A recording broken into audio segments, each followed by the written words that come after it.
Next one, what is mindfulness anyway, and what isn't it? So we'll use the definition that we use so often in MBSR and other kinds of training venues. You have this definition on the back, on your handout under the the precepts, that's what it is. So go ahead and turn it over, take a look at it.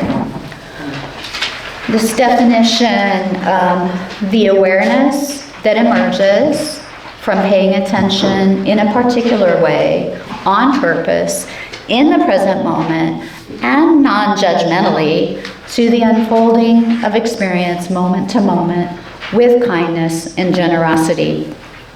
Wow, that is a lot of words. It's true. It's a lot of words. There's just John Kabat-Zinn's definition, but it's quite wordy. But it identifies some really, really key parts to mindfulness. So first of all, it's an awareness that emerges. So it's not always there, right? It emerges the minute you orient your awareness to what's happening right now with you. If you're out there at the law and then you orient your awareness, what's happening with me, mindfulness emerges right there, right? It's also something that we practice in a particular way, not a willy-nilly way.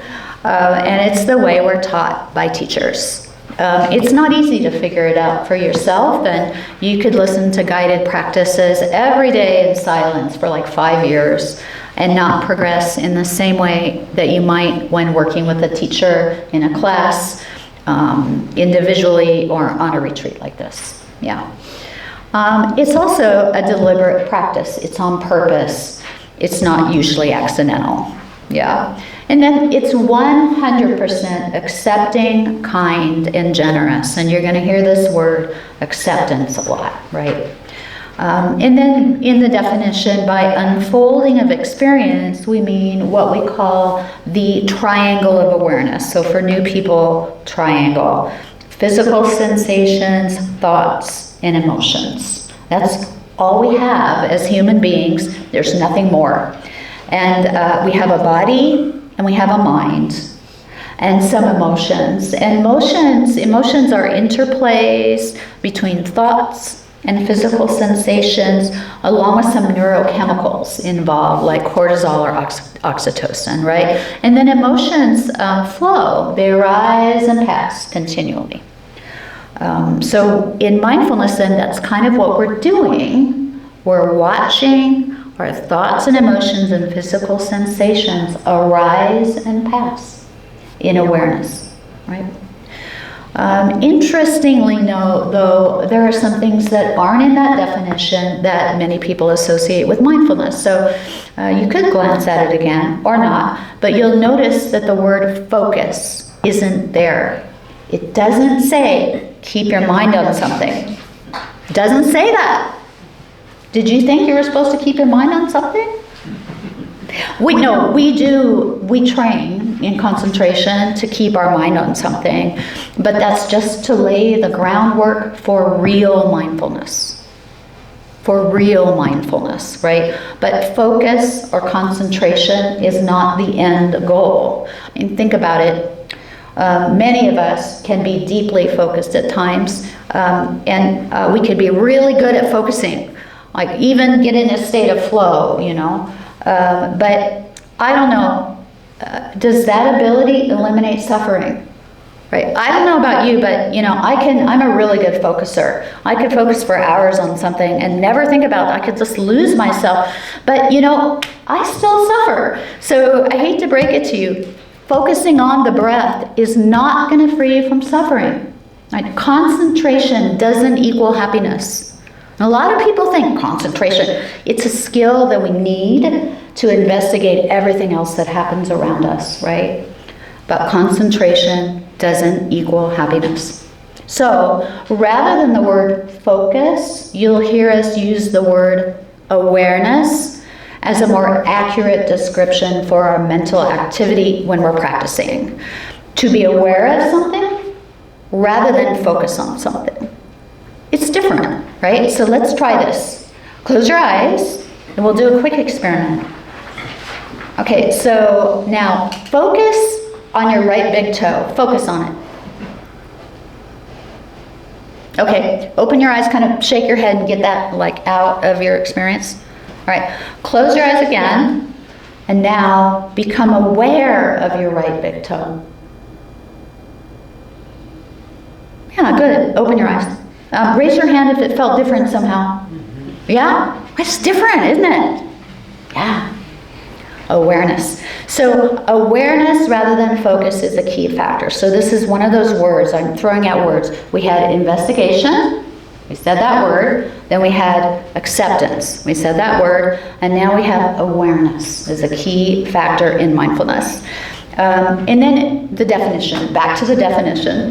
The definition says nothing about clearing or emptying the mind, does it? No, because for most of us that isn't even possible unless we're asleep. And even then probably our minds aren't clear either, or dissociated or dead, right? So no, we're not trying to clear our mind, new practitioners, right? Because we're actually not trying to change anything. Right? It's such a relief not to try to change anything. Yeah? And you'll notice, again, the definition. There's no word like peace or calm or relax. Yeah. In actuality, when we do start to pay attention in a particular way, sometimes you experience anything but calm. You could become more agitated, more upset. You could have really difficult thoughts, painful emotions. It could be hard, right? But that's a good thing, because if we allow a painful experience to arise in a trained mind, we can more skillfully navigate the difficulties of life, right? And we're here to train our minds. That's why we're here, right? There's a Pali word, vipassana, which we use to identify the kind of practice we do, and that means to see clearly, not to get calm, right? Okay. Looking at the definition yet again, there's nothing about trying or struggle or forcing or work, right? We often use the word striving to refer to this less helpful mindset. This idea that we have to get better at it, that we have to have an A. We had come to retreat to get an A at retreat practice. So we have a habit, don't we, of trying to change our suffering or eliminate it. But in so doing it, we can't understand the source of it then. So we have to study our suffering if we want to gain freedom, and we have to study it with the mindset of a scientist, like a non-preferential mindset. A scientist observes what's happening without liking or disliking what she sees, right? A true scientist doesn't try to change the outcome, right? We're not trying to change the outcome here, right? All right, so to review, fundamentally, mindfulness is about awareness. Awareness which is directed at our own inner experience so that we can gain insight into the source of our suffering. It's fundamentally a process of investigation, just like the Buddha did in his sojourn under the Bodhi tree. We investigate the nature of our mind. We don't shut our mind off. Yeah. Mindfulness also has a quality of acceptance, remember, non-resistance, non-clinging combined, and finally non-striving. For this weekend, I particularly invite all of you to make the quality non-striving an intention for your time here. Non-striving, yeah. We spend most of our waking hours and probably some of our dream time trying to be better at things, trying to be a better mother, a better worker, a better manager, a better employee, a better cook, a more fit, a better eater, a better and a better and a better, it goes on and on. Right? It's like every moment of every day is a self-improvement project. Yeah. On retreat, these mind habits are often the stars of the show. Has anybody noticed that? Who's been on retreat? Stars of the show right there. we think we're going to get it perfect somehow, right? We're going to do it right. And in doing so, in having that idea, we fall into what we call mana. Mana is a Pali word used for a quality of measuring yourself, right? It's really translated as conceit. But it's how we compare ourselves to others or some ideal we have. We compare ourselves to the yogi next to us who sits so still and they never move, and we feel less than. Or we think, wow, I'm pretty good at this. I haven't missed any sits. Piece of cake, right? Comparing, right? And there are three kinds of comparing, and you can watch for this on retreat. One is when we compare ourselves maybe better than others, or then when we feel less than others, or when we feel equal to others. That's still measuring, isn't it? It's still measuring, right? All of these are considered mana, comparing ourselves to some ideal, measuring ourselves, you know, and all the ways that we feel not good enough. You know, it's painful. It comes with jealousy, judging, and yet you may notice mana, and then you may judge yourself for experiencing mana. So I encourage you to not judge that you're judging, right? This is just your mind's attempt to feel safe and secure and be accepted, to not get kicked out of the tribe and die, because we have this ancient programming to be accepted, right?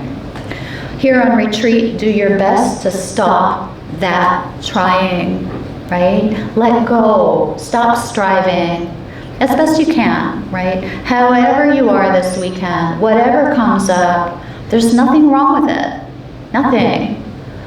Give yourself permission to be okay with whatever unfolds as you do your best with the teachings this weekend.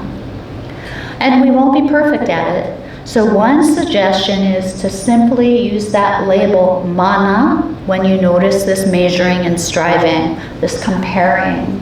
When you label something, you step back a little bit from it and you can hold it a little more lightly. So really, our practice is about continually stepping back from striving, continually. In fact, if you notice this during a sitting meditation, sometimes if you're starting to strive when you're sitting, like concentrate better, don't wander as much, sometimes you can start to lean forward a little bit, and it feels like the striving thing. So if you notice that, just settle back, lean back a little bit. See what happens, right? Yeah. So that was just a little about what mindfulness really is and what it isn't. Keywords: awareness, acceptance, investigation, non-striving, right? That's the third Dharma snack. Doing pretty good? Yep.